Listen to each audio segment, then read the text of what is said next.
Hi అండి, welcome back to my channel. ఇంకా మొత్తానికి ప్రియ అనసూయ ఇద్దరు కలిసి చిట్టి ఫోటో పగిలి కొట్టాలి అని చెప్పేసి గోడకున్నటువంటి తన ఫోటో తీసి కింద పడిపోయేటట్టుగా చేస్తారు.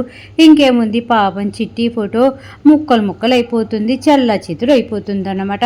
ఇంకా మన రాధా గురూజీ గురూజీ అని పిలుచుకుంటూ ఉంటుంది కదా, ఆ గురూజీ ఆ ఫోటో పగిలిపోయిన సౌండ్కి గబగబా గబగబా వస్తాడు. ఒక్కసారిగా ఆ పగిలిపోయినటువంటి ఫోటో చూసి ఇంకా కోపంతో ఊగిపోతూ, మర్యాదగా చెప్పండి, మీ ఇద్దరిలో ఈ ఫోటో కింద పడేటట్టుగా చేసింది ఎవరు, పగలు కొట్టింది ఎవరు, మర్యాదగా చెప్పారా? సరే, లేదంటే నా కోపం వస్తే ఏం జరుగుతుందో మీకు తెలుసు కదా అని చెప్పేసి ఇంకా అనసూయ వైపు అలాగే ఇంకా అక్కడే ఉన్నటువంటి ప్రియా వైపు చూసి అరుస్తూ ఉంటాడనమాట గురూజీ. ఇంకా అనసూయ ఏమో ప్రియా వైపు చూస్తూ ఉంటే ప్రియా అనుకుంటుంది, ఈ అనసూయ ఏంటి నా వైపు చూస్తుంది, కొంపతీసి నా పేరు చెప్తుందా ఏంటి, ఇది నా పేరు చెప్పేలోపే దీని పేరు నేను చెప్పేయాలి అనుకున్నటువంటి ప్రియా ఇంకా అనసూయ పెదనాన్న అనసూయ ఈ పని చేసింది అని చెప్పేసి మొత్తం అనసూయ మీద నెట్టేస్తుంది అన్నమాట. ఇంకా అనసూయ అనుకుంటూ ఉంటుంది, యోసిని ఇదేంటి మొత్తం కూడా నా మీద నెట్టేసింది, ఇప్పుడు నన్ను ఇరికిచ్చింది, ఇప్పుడు నేను ఈ కోపానికి బలి కావాలా ఏంటి, ఇప్పుడు నన్ను ఈ కోపం నుంచి తప్పించేది ఎవరు అని చెప్పేసి ఇంకా ఆలోచిస్తూ అలాగే ఉంటే అప్పుడే వస్తుందన్నమాట రాధ గబుక్కున అక్కడ జరుగుతున్నటువంటి సీన్ అంతా చూసి అమ్మో గురూజీకి కోపం వచ్చింది. అది కాకుండా గురూజీకి ప్రాణాతి ప్రాణమైనటువంటి ఈ చిట్టి ఫోటోని వాళ్ళిద్దరూ కలిసి కింద పడేటట్టుగా చేశారు. కాబట్టి నేను వెళ్ళి ఇప్పుడు ఎలాగైనా సరే కాపాడాలి అనుకొని గురూజీ అని చెప్పేసి గట్టిగా పిలుస్తూ రాధ అక్కడికి వస్తుందన్నమాట. అప్పుడు గురూజీ అడుగుతాడు, ఏంటి అనేసి అనగానే ఆ ఫోటో పగలగొట్టింది నేనే గురూజీ, ఇంకా ఇల్లంతా క్లీన్ చేస్తూ ఫోటో కూడా తుడుద్దామని చెప్పేసి తుడవబోతూ ఉంటే నా చేతిలో నుంచి జారి ఆ ఫోటో కింద పడిపోయింది, నేను క్లీన్ చేస్తాలే గురూజీ, ప్లీజ్ గురూజీ మీరు ఇక్కడి నుంచి వెళ్ళండి అనేసి అనగానే ఏంటి నువ్వు ఆ పగలు కొట్టింది అని చెప్పేసి గురూజీ ఆశ్చర్యపోతూ అడుగుతూ ఉంటాడనమాట రాధని. అప్పుడు రాధ అంటూ ఉంటుంది, అవును గురూజీ, తుడుస్తూ నా చేతిలో నుంచి జారి పడింది అనేసి అనగానే ఇంకా ఒక్కసారిగా గురూజీకి కోపం వస్తుందనమాట. ఇంకా చాలు ఆపు, మంచితనానికైనా సరే ఒక హద్దు ఉంటుంది, ఇప్పుడు నువ్వు చెయ్యని తప్పుకి అంత తప్పు నీ మీద వేసుకుంటూ పోతూ ఉంటే ఇంకా పోను నిన్ను కాపాడగలిగే వాళ్ళు ఎవరూ ఉండరు, అర్థమవుతుందా? కాబట్టి నువ్వు తప్పు చేసినప్పుడే తప్పు చేశానని నిజం ఒప్పుకో, అంతే తప్ప ఎవరో చేసినటువంటి తప్పంతా కూడా నీ మీద వేసుకొని ప్రతి దానికి కూడా నువ్వే తప్పు చేశావని చెప్పేసి నిరూపించుకోవాల్సిన అవసరం లేదు, అసలు నువ్వు ఈ రూములోనే లేదు, ఈ రూములో ఉన్నది ప్రియ అనసూయ, కాబట్టి వాళ్ళిద్దరిలో ఎవరో ఒకరు ఈ ఫోటో పడేసుంటారే తప్ప నువ్వేసే అసలు పడేవు అని చెప్పేసి ఇంకా బాగా కోపంగా రాధా మీద కోపడుతూ ఉంటాడు గురూజీ. ఇంకా వెంటనే అనసూయ అనుకుంటూ ఉంటుంది, నేను ఇన్ని రోజులు కూడా అనవసరంగా రాధాని తప్పుగా అనుకున్నాను, పాపం నన్ను కాపాడటం కోసం ఈ తప్పు రాధ తన మీద వేసుకుంది, ఈ తప్పు చేయమన్నటువంటి ప్రియ ఏమో నా మీద నింద వేస్తే పాపం ఆ రాధ ఏమో ఏ తప్పు చేయనటువంటి రాధ తన మీద ఈ నింద వేసుకుంది, నేను ఇన్ని రోజులు అనవసరంగా మంచిని చెడును మంచిగా చూసానా అని చెప్పేసి అనసూయ ఆలోచిస్తూ ఉండేలోపు ఇంకా గురూజీకి చెప్తూ ఉంటుంది రాధ, గురూజీ మీరు వెళ్ళండి గురూజీ, నేను ఇదంతా క్లీన్ చేస్తాను కదా అని చెప్పేసి అనగానే ఇంకా గురూజీ ఎక్కడికి కదలకుండా అక్కడే ఉంటాడా. ఇంకా రాధ గబగబా ఫోటో క్లీన్ చేద్దామని చెప్పి కింద కూర్చొని ఆ ఫోటోకు ఉన్నటువంటి పగిలిపోయిన పెంకులన్నీ తీయబోతూ ఉంటే వేలు కొంచెం తెగుతుందన్నమాట. వెంటనే అబ్బా అని చెప్పేసి అనగానే ఇంకా గురూజీ అంటాడు, రాధా నువ్వు ఇక్కడి నుంచి వెళ్ళు, ఈ ఫోటో నేనే క్లీన్ చేసుకుంటాను అని చెప్పేసి ఇంకా గురూజీ క్లీన్ చేసుకుంటూ ఉంటే ఇంకా రాధ ఏమో కిచెన్లోకి వెళ్ళిపోతుందన్నమాట. ఇంకా రాధ కిచెన్లోకి వెళ్ళిపోయిన వెంటనే గబగబా అనసూయ కూడా రాధ వెనకాలే వెళ్తుందా. ఇంకా రాధ కిచెన్లోకి వచ్చినటువంటి అనసూయని చూసి, అనసూయ ఏంటి నువ్వు కిచెన్లోకి వచ్చావు, నీకేం కావాలో నాకు చెప్పొచ్చు కదా, టీ తాగుతావా, కాఫీ తాగుతావా, ఏమైనా స్నాక్స్ తింటావా, ఏమైనా టిఫిన్ తినాలనిపిస్తుందా, నాకు చెప్పు, నిమిషంలో రెడీ చేసిస్తాను ఈ టిఫిన్ అనేసి ఇంకా అడుగుతూ ఉంటుందన్నమాట అనసూయని రాధ.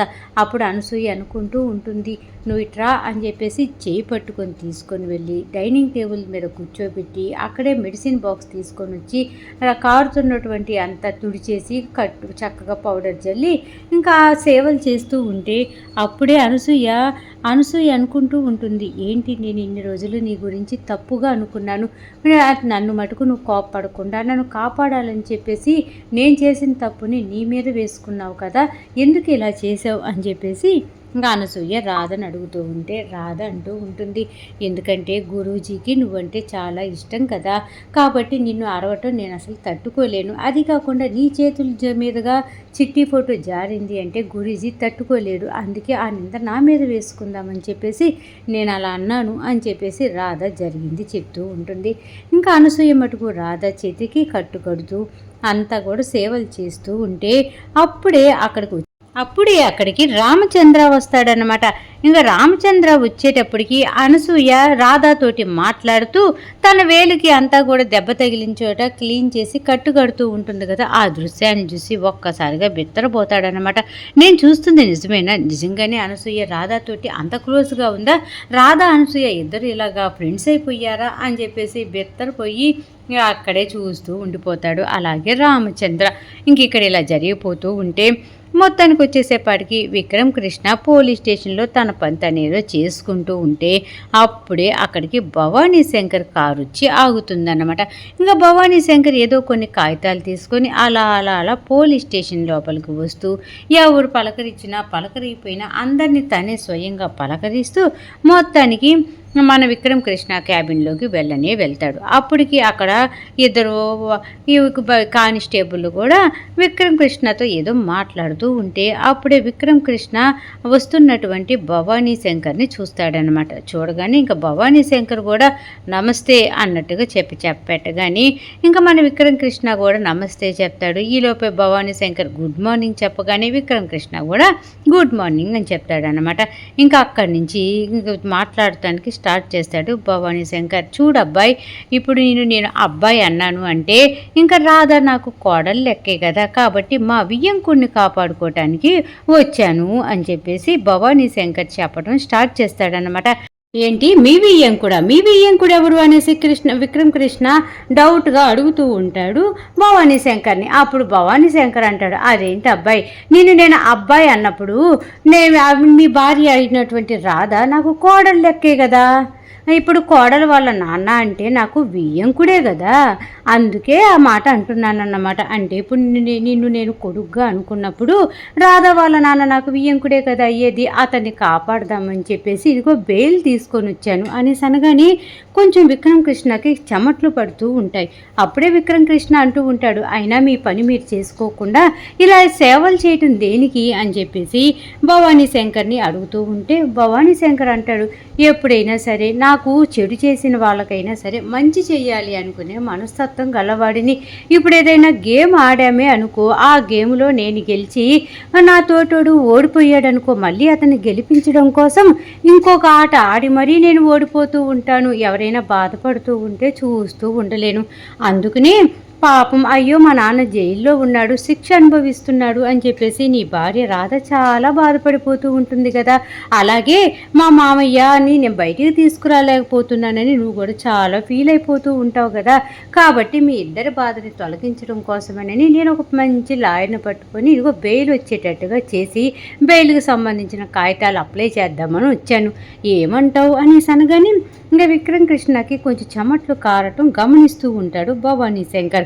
ఇంకా నోట్లో మాట ఉండగానే ఏంటి చెమట్లు అలా పడుతున్నాయి నీకు, నేను మాట్లాడుతుంటే సీనయ్య గురించి అని చెప్పేసి భవానీ శంకర్ విక్రమ్ కృష్ణని అడుగుతాడనమాట. ఇంకా విక్రమ్ కృష్ణ అంటూ ఉంటాడు, నాకు చెమట్లు పట్టాల్సిన పని ఏముంది అనేసి ఇంకా అలా మాట్లాడుతూ ఉంటే లేదు ఎందుకో కానీ నువ్వు చాలా టెన్షన్ పడుతున్నావు, నీకు ఒళ్ళంతా చెమట్లు పడుతున్నట్టున్నాయి అని చెప్పేసి భవానీ శంకర్ మాట్లాడుతూనే, సరే అబ్బాయి, వచ్చిన పని నేను చేసుకోవాలి కదా, ఇదిగో బెయిల్ కాగితాలు, బెయిల్కి అప్లై చేస్తే ఇంకా త్వరగా మీ మామయ్య బయటకు వచ్చేస్తాడు కదా, అదే సీనయ్య బయటకు వస్తాడు కదా, అప్పుడు రాధా కూడా చాలా సంతోషపడిపోతుంది కదా అని చెప్పేసి ఇంకా కాగితాలు భవానీ శంకర్ తీసుకొని వచ్చి ఇంకా విక్రమ్ కృష్ణకి ఇస్తాడు. ఆ విక్రమ్ కృష్ణ ఆ పేపర్లు కూడా చూడకుండానే ముక్కలు చెక్కలు చేసేస్తాడనమాట. ఇంకా చాలా కోపం వస్తుంది భవానీ శంకర్కి.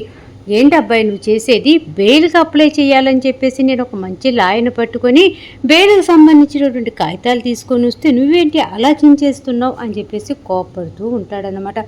ఏ బెయిల్కి అప్లై చేయాల్సిన అవసరం లేదు, ఆయన ఎప్పుడు బయటకు వస్తాడో అప్పుడే బయటకు వస్తాడు, అంతేగాని ఇలాగ బెయిల్లు గీళ్ళు పెట్టి బయటికి తీసుకురావాల్సిన అవసరం ఎవరికీ లేదు, ముందు మీరు ఇక్కడి నుంచి వెళ్ళండి అనేసి గట్టిగా భవానీ శంకర్ మీద విరుచుకుపడతాడనమాట విక్రమ్ కృష్ణ. ఇంకా భవానీ శంకర్, నాకు అర్థమైంది అబ్బాయి. అంటే ఇప్పుడు ఈ సీనయ్య బయటికి రావటం నీకు ఇష్టం లేదన్నమాట. అయినా కూడా మీ మామయ్యే కదా సీనయ్య, మరి ఆయన బయటికి రావటం నీకెందుకు నచ్చట్లేదు అని చెప్పేసి భవానీ శంకర్ మళ్ళీ ఎదురు ప్రశ్న వేస్తూ ఉంటాడు విక్రమ్ కృష్ణని. ఇంకా విక్రమ్ కృష్ణ అంటాడు, ముందు మీరు మర్యాదగా ఇక్కడి నుంచి వెళ్తారా లేదంటే మెడ పట్టుకొని అనేసి మాట మాట్లాడుతూ ఉండేలోపే భవానీ శంకర్, అబ్బాయి అంతగా కోప్పడు, మాకు బయలుదేరి వెళ్తున్నా, నాకు అంతా అర్థమయ్యింది అనేసి అలా నడుచుకుంటూ వెళ్తూ ఒక్కసారిగా భవానీ శంకర్ని చూసి ఈ సీనయ్య బయటికి వస్తే ఏం ప్రాబ్లం ఈ విక్రమ్ కృష్ణకి ఎందుకు ఎంతగా టెన్షన్ పడుతున్నాడు, ఒళ్ళంతా చెమట్లు పడుతున్నాడు. ఎవరైనా సరే తన మామయ్యని బయటికి తీసుకురావాలని కోరుకుంటారు కదా, మొత్తానికి ఏదో జరుగుతుంది, ఆ జరిగేదాన్ని నేను పట్టుకోవాలి అని చెప్పేసి బాగా ఆలోచించుకుంటూ ఆ భవానీ శంకర్ ఇంటికి రానే వచ్చేస్తాడనమాట. ఇంకా భవానీ శంకర్ ఇంటికి వచ్చి వాళ్ళ చెల్లుంటుంది కదా దమయంతిని పిలుస్తాడు.